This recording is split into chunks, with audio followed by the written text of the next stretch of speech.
Let's explain the various types of brute force attacks.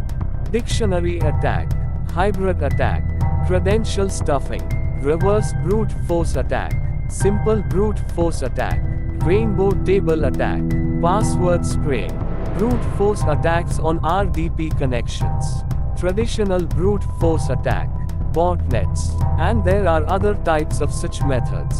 So, friends, you'll get complete information about brute force attacks in this video. So, friends, did you know that through a brute force attack,